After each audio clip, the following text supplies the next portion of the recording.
Hey, everybody. Welcome to the very, very first episode of Did She Just Say Sex? If you're here, thank you so much, genuinely. Whether you found this through TikTok, Instagram, YouTube, a friend sharing it with you, or you've just stumbled across this podcast completely by accident, I'm grateful that you're here. So, before we get started, I am going to say I would love for you to follow the podcast, subscribe wherever you're listening, leave a review, leave some comments like Kiki with the girl, because it's really cool to have conversations going around today's episode. And before I continue into today's episode, make sure you listen to the trailer because this episode, I'm getting straight into the tea today. But if you want some context about what this podcast is actually about, pause this, pause now. Wait, no, don't pause yet. Go listen to the trailer, then come back. So now you can pause. Okay. I trust that you've gone and listened to the trailer and you have an idea of what you're getting yourself into by being here. But like I said, we're going to go straight into this podcast. And today's episode is titled, I Learned About Sex Before I Understood It. So I wanted to answer the question you're probably asking, which is why this? Why a podcast about sex? Because honestly, this podcast didn't start with a microphone and me and my setup. It started with young Lanikai with questions and questions that nobody had the answer to. And if I'm being really honest, that's probably been the theme of my entire journey with sex. Because if I think back to my earliest memories around sex, they weren't actually about sex. They were about curiosity. I was becoming aware of my body. I was growing up and noticing changes. And I remember very vividly one day being in the shower and just like becoming conscious of my body and noticing that, when you wash certain parts, it feels a certain way. And not like in a bad way or a scary way. And it didn't even feel wrong. It just felt different. And because I was a child, I did what children do. I asked questions. So I went to my mum, my Zimbabwean mother, and I said, Mum, when I wash myself, it feels weird. Why? And looking back as an adult, I now understand what she heard. She heard sexuality. She heard questions about sex. She heard what I was not even asking. Because the response I got was something along the lines of, don't talk about that. That's for your husband, and that's a conversation for marriage. And I remember being very confused because, sister girl, I was not asking about marriage. I am 8. I was not asking about a husband, and I wasn't asking about men. I was asking about me. I wanted to understand why my body felt the way it did. And I was asking because I was experiencing something I didn't understand.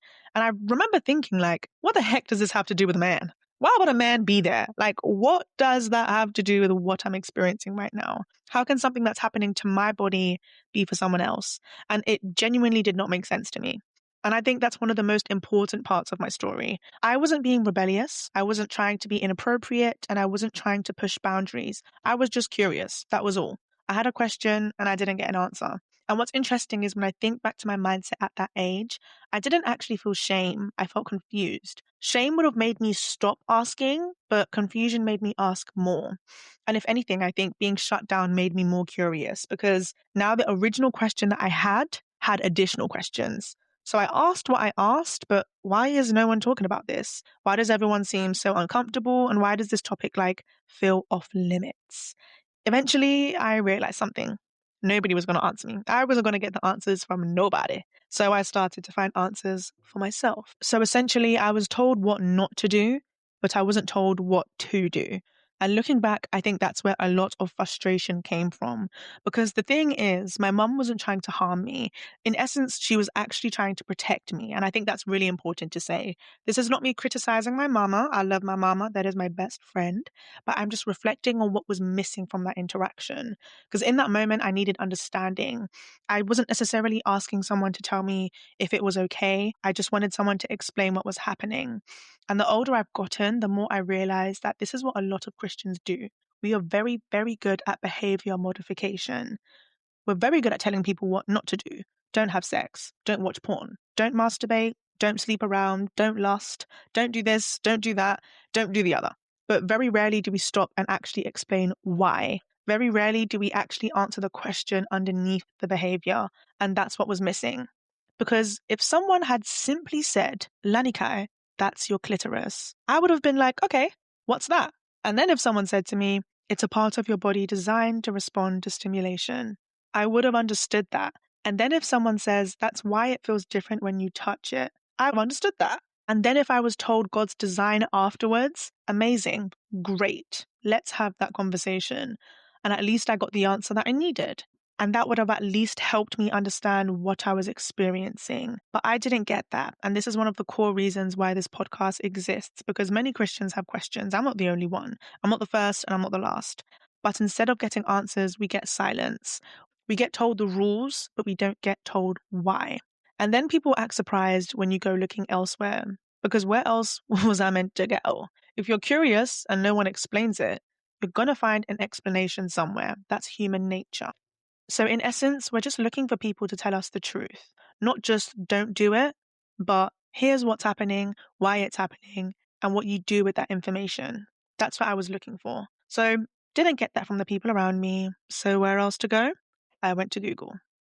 So, whenever I tell people this part of my story, they usually assume that I'm talking about pornography. And that's actually very far from anything I saw when I went on Google. I wasn't searching for porn. Porn actually never even came up. I'm convinced my mum had any kind of website like that blocked from the second I asked the question.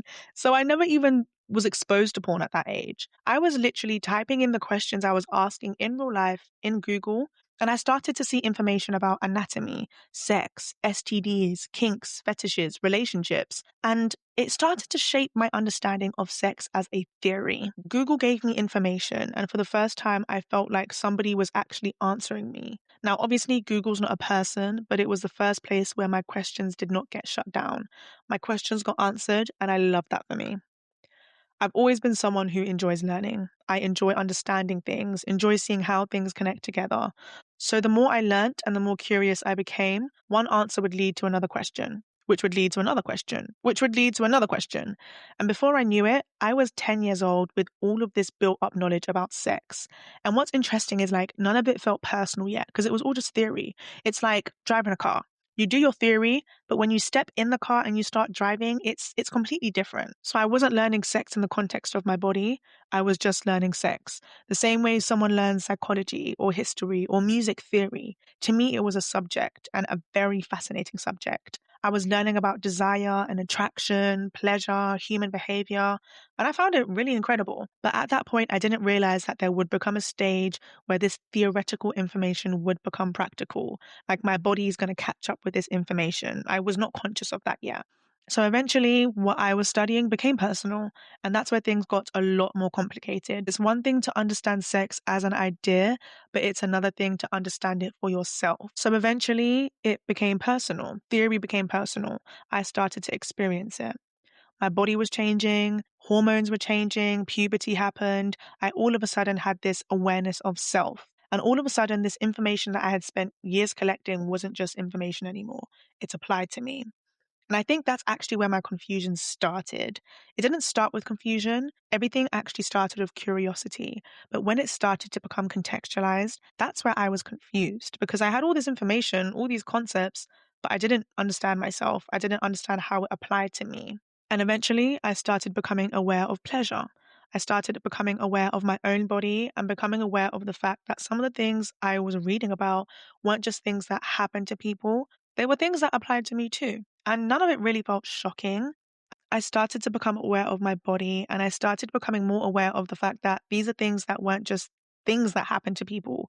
These were things that applied to me too. So I know for a lot of people, their first exposure to sex was maybe more about fear and guilt, but mine wasn't. Mine was mostly curiosity.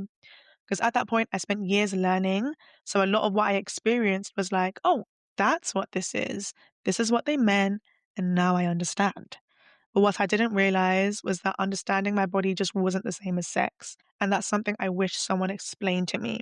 Because knowing how your body works is one thing, understanding intimacy, relationships, emotional connection, and covenant is a complete other. And at that point of my life, like up until that point, all of those things felt separate. I understood pleasure, but I didn't understand the purpose. I understood desire. I was the president general of desire, but I didn't understand design. I understood what sex did, but not what it meant. And that's where a lot of us get stuck. Because information can tell you how something works, but it doesn't tell you why it matters. It can explain anatomy, but it can't explain purpose. And if I'm being completely honest, I think that's where I was for a very long time. I had knowledge and answers and facts, but I was still missing something. Because knowledge alone does not produce wisdom. We all know that. But eventually, the gap between knowledge and wisdom started showing up in my real life, and sex stopped being a theory. So I'm very open about my pursuit in abstinence. I am openly abstinent as a Christian person, and I'm trying. Okay. I'm not going to sit here and say I'm a gold star. I am doing my best. But I think when people hear me talk about abstinence, I think they might assume that, like, before I was a Christian, I was just doing whatever I wanted with whoever I wanted. I was outside. But that's not the story. My understanding of sex wasn't built through like casual encounters. It was actually built through one long-term relationship. I spent the majority of my mid, late, and early childhood in one relationship. And in those years, when you spend that amount of time with someone, you learn their body, you learn how to communicate, you learn what the other person likes, what makes them feel safe, and how to connect. And out of all the issues that that relationship had, sex was the safest space inside of it. And I know a lot of people probably don't expect me to say that or expect anyone to say that, but it's true. Like with all the things we struggled with, sex was the one area where there were there were no struggles. Okay. I felt heard, safe, connected, seen, pleasured, all of that lovely stuff. Because from that, my understanding of sex was connected to intimacy. To me, sex equals intimacy because that's how I experienced it. So when Christians would tell me don't have sex before marriage, honestly, I did not understand why.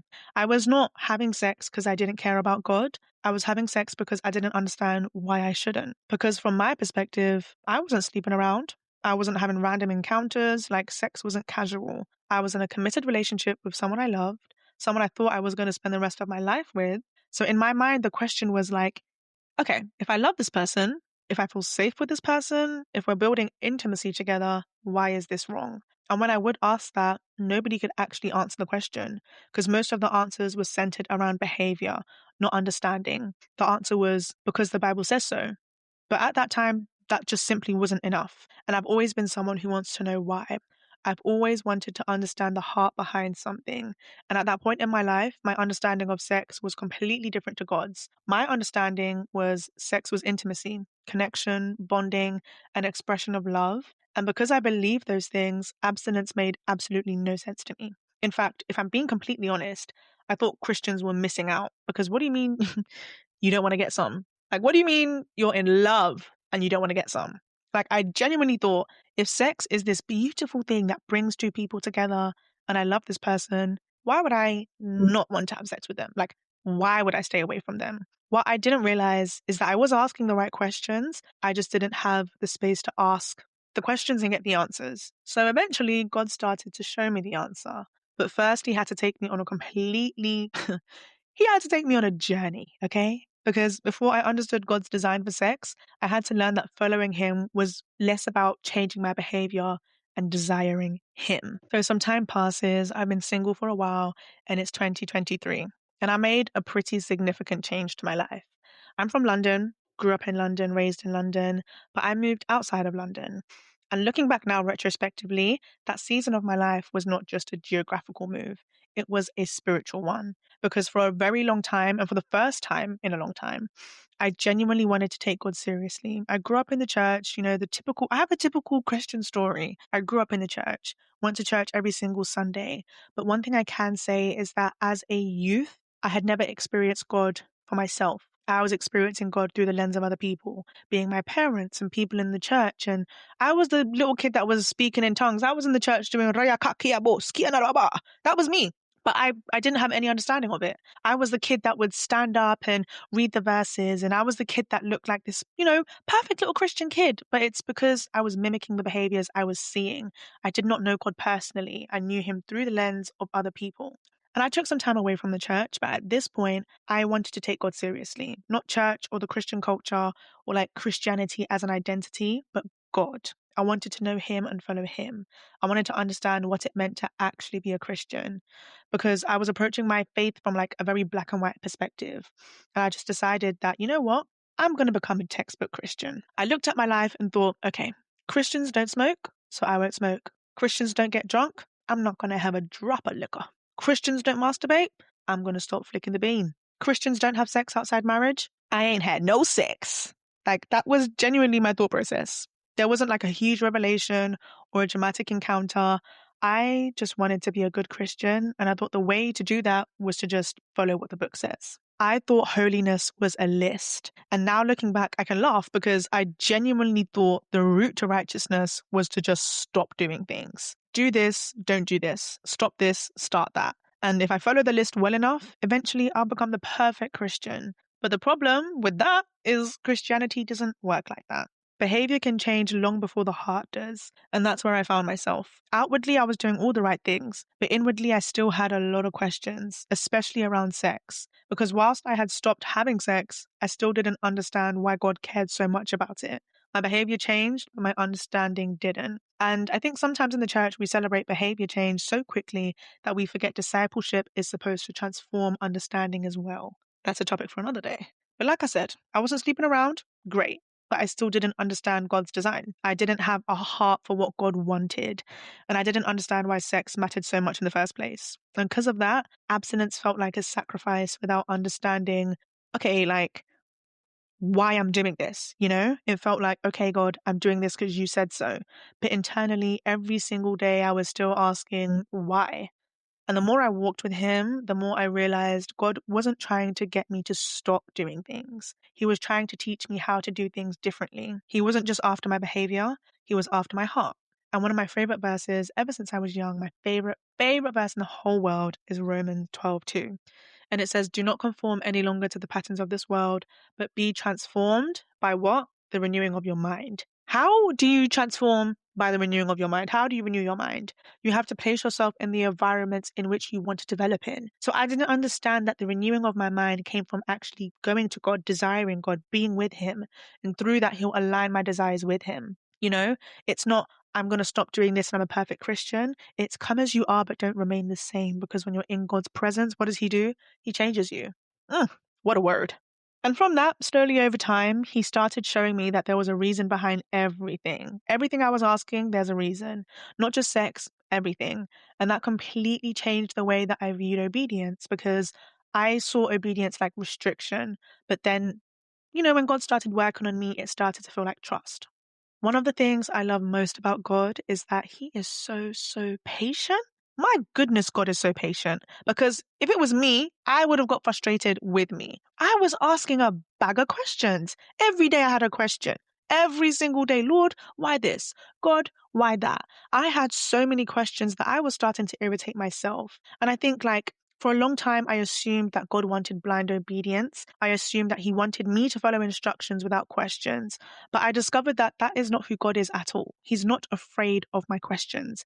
In fact, some of my deepest encounters with God came from questions. Questions that you think you can't go to God with. I was asking them and he was telling me. So as I continued to walk with him, he started to reveal the why behind things. And not all at once, it was little by little, piece by piece. For example, smoking. When I first stopped smoking, because I was smoking for a long time. Mum, if you're listening, this is AI. But when I first stopped smoking, it wasn't because I suddenly understood that, oh, God doesn't want me to. Oh, the Bible says your body is a temple. Oh, Christians aren't supposed to smoke. That was my reasoning at first. But over time, God started to show me what I was actually using smoking for. I wanted comfort. I wanted an escape and I wanted control. Essentially, I was self-soothing. And suddenly the conversation became a lot deeper. It wasn't about smoking anymore. It was about dependence. I began seeing this pattern everywhere. The behavior wasn't the issue, the heart underneath it was. And eventually, God started doing the same thing with sex. He showed me that sex wasn't just an activity, it wasn't just pleasure, intimacy, connection, bonding. It was bigger than that. And I realized something. I didn't just want God's instruction, I wanted his reasoning. Because if God created sex, surely he understands it better than I do. Because mind you, if there's, listen, look in right now. If there's anything that you take away from this episode, from this podcast, if you never listen ever again, hear this. God loves sex. Yep, sit with it. God loves sex. He created sex. Sex is not a man-made construct. It's not a worldly concept. It's not a secular, carnal concept. God created sex. So if God designed it, surely he understands its purpose better than I do. If God created intimacy, surely he understands what it's for. Because instead of trying to defend my understanding of sex, I just wanted to become curious of his. And that's when I realized that Christians aren't lacking rules. We literally have a book, a playbook with everything that we will ever need. We're lacking conversations. We know the rules. We've heard them our entire lives. Wait until marriage. Don't watch porn. Don't sleep around. Avoid temptation. Like, we know these things. But the problem is no one explains why. Nobody explains the heart and the design. And when people don't understand why, eventually the rule stops holding weight. No one cares about the rule if no one knows why. And that's where so many Christians find themselves. Not being rebellious or evil, or not even trying to reject God, just confused. And I understood that confusion because I lived in it. I knew exactly what it felt like to have questions and nobody wanting to answer. And even now, as I'm speaking, God just brought something to my mind, like something I actually completely forgotten, but I buried. But before this podcast was going to be this podcast, it was actually going to be called The Sex Tape. So years before Did She Just Say Sex ever existed, I had a completely different podcast idea, and it was called The Sex Tape. And before you get concerned, it's not what it sounds like. The Sex Tape was the exact same premise as this podcast. It just was not fueled by God. The goal was conversation because at that point I had spent years fascinated by sex as a topic. But during that period of my life, I would very much say I was in my sexual liberation era. I had a burner Twitter, and if you know, you know. I will do a specific episode on burner Twitter because I feel like it's something everyone knows about, but no one talks about it. But, if you know, you know. But essentially, burner Twitter is a community where people are aliases and it's a space where people can just be sexually liberated. So it wasn't necessarily about sleeping with people or finding people to sleep with. I mean, people did do that, but it wasn't necessarily that. It was quite literally a space where people were just sexually liberated. And it made it a lot easier to be sexually liberated because these were aliases. Nobody knew who anyone was. You were able to just live in this fully fledged fantasy and no one ever knowing it was you. And I think that's what made it really easy for people to just live in their liberation. So we were talking about it, learning about it, exploring experiences and sharing ideas and discussing things openly. And for the first time in my life, I felt like I was around people who weren't afraid to talk about sex. They were curious in the way that I was curious. People would ask questions, and honestly, it was so liberating. Because for so much of my life, sex had been this forbidden fruit that no one wanted to talk about. And suddenly, I was surrounded by people I could sit and talk about it with for hours. Now, were all these conversations healthy? Probably not. Were all these conversations edifying? Absolutely not. Were the spaces healthy? Definitely not. But what I can say is they met a real need that I had.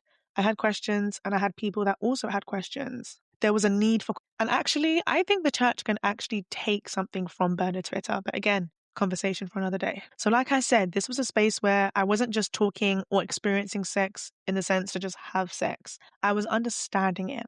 I was understanding attraction, desire, intimacy, why people behave the way they do, even things that most people find strange. Certain kinks and fetishes, power dynamics, human behavior. Like, I found it all interesting. And not because I wanted to participate in everything, but because I wanted to understand.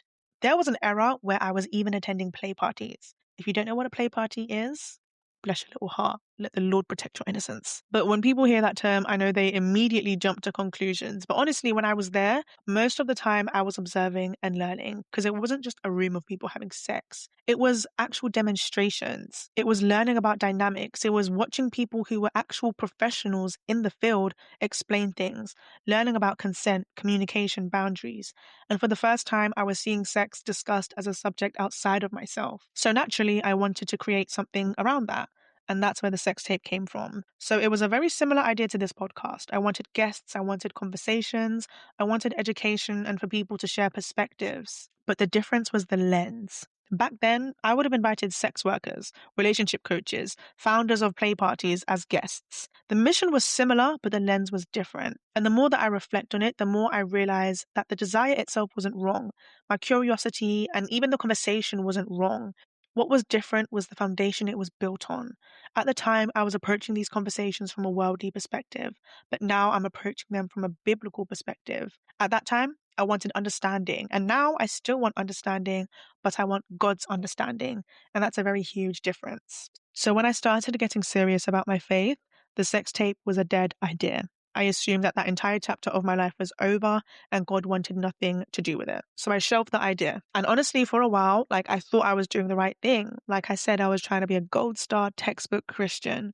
And I thought becoming a Christian meant leaving that entire part of myself behind. Not just the behavior, but the curiosity, the questions, the interest, all of it. I thought following Jesus meant that I had to become a completely different person. Like I had to erase who I was before him. So when I got serious about faith, the sex tape went on the shelf. Stop thinking about it. That was the end. But the strange thing is that idea never actually left. Like no matter how much I tried to move on from it, I just kept thinking about it. Conversations kept coming up again and again. And eventually I had to ask myself and ask God, why won't this go away? Because the more I prayed and reflected on it, the more I realized that God wasn't actually rejecting the conversation. He was reframing it. Glory. Isn't that amazing? Wow.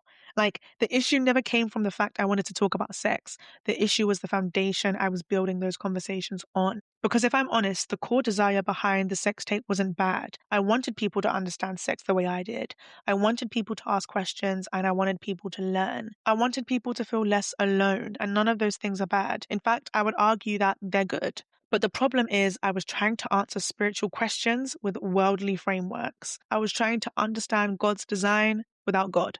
And that doesn't make any sense. So eventually, he started showing me that he didn't want me to abandon the conversation. He just wanted me to redeem it. And that realization changed everything. And all the pieces of my life started to make sense. You know, like the little girl who kept asking questions, and the teenager that was going on Google for answers, and the young woman that was fascinated by sex, even the woman that was in a long-term relationship understanding intimacy, and even the version of me that was trying to be a gold star Christian. None of those versions of me were wasted because God is using all of them. Even though I thought all of those versions of me disqualified me and I thought I'd actually have to hide those parts of me, God wants to use all of them.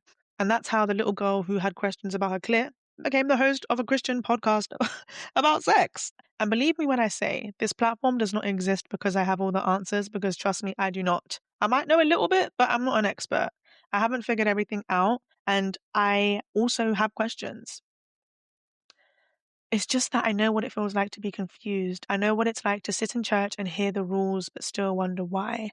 And I know I'm not the only one, so that's why this podcast exists. This exists because I wish I had this space when I had questions. So this is a space where we can ask questions, we can learn, we can wrestle with the difficult things, and we can be honest. Like on this platform, nothing is messy, nothing is raunchy, nothing is nasty, because Christians have sex questions too.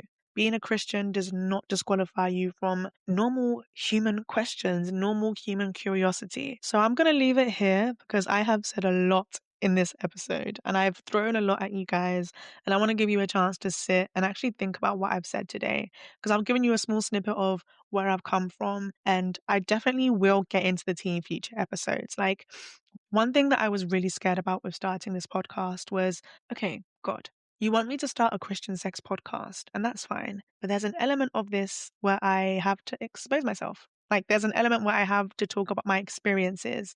And coming into faith, like I said, wanting to be a gold star Christian, I spent a while in a lot of shame about where I'd come from and the things I've experienced, the things I've seen, the things I've done. I felt shame. But like I said, all of that is redeemed in Christ. And I can sit here and I can understand that none of that is wasted, because I don't think I would have even been able to sit on a platform like this and share stories like this in any other version of myself. So I really thank God for the things I have been through, because I don't want anyone else to have to go through these things. And I really want God to use me as a vessel to bridge the gap between Christians and talking about sex. Because so many of the things that I did go through, if I just spoke and got answers, they wouldn't have happened. So though I thank God for everything I've been through, I don't want anyone to have to go through what I went through. So this is why we're here. So thank you for listening, guys. Well done if you got through the whole episode. I know hearing someone talk for like 30 minutes can be a bit daunting, but thanks for listening to the first episode. And I'm really proud of you if you made it this far. Launching this podcast has been exciting, terrifying, emotional, and a bit surreal at the same time. Like I'm excited to say I have a Christian sex podcast, but also saying that makes me want to slide down the wall and cry.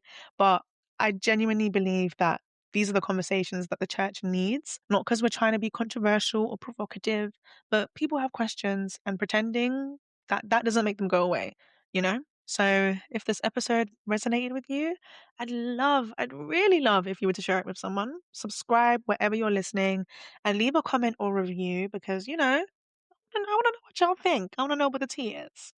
Before I go, I do want to let you know that there are going to be two links in the description. One link is for questions and one link is going to be for dilemmas. If you have a question that you want to explore or a dilemma that you'd want me to discuss, fill out the forms. They're always going to be anonymous unless you want to put your name down or you want to put your contact down.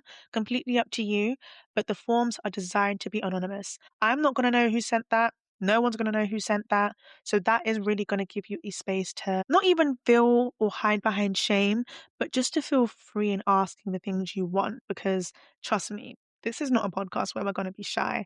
And I really want to be the kind of host and create the space for people to authentically be themselves and not be scared to ask questions. So everything that's submitted is completely anonymous, no names, no judgment. I don't know if you're a girl or boy. Every question is anonymous, and your submissions will help shape future episodes and conversations on the podcast. So make sure you send something in because this is not just my podcast, by the way. I want this to be our conversation. And again, make sure you like, subscribe, follow, do all the lovely things. Give us some stars, 5 stars if you mean it. And again, make sure you follow the podcast everywhere. It's literally just Did She Just Say Sex? On Instagram, on YouTube, Spotify, anywhere you get your podcasts, type Did She Just Say Sex and we'll be there. And also, Thursdays are officially Did She Just Say Sex days. So every Thursday, you're going to get a new episode from me. Like I said in the trailer, not every episode is going to be just me. I'm really excited to get guests on the podcast and have conversations that are very needed. If you are someone or you think you know someone that would be a great guest on this podcast, don't be shy. Slide in my DMs and let me know. And as always, stay blessed and stay safe. This has been the first episode of Did She Just Say Sex? And I'll see you guys next Thursday. Bye.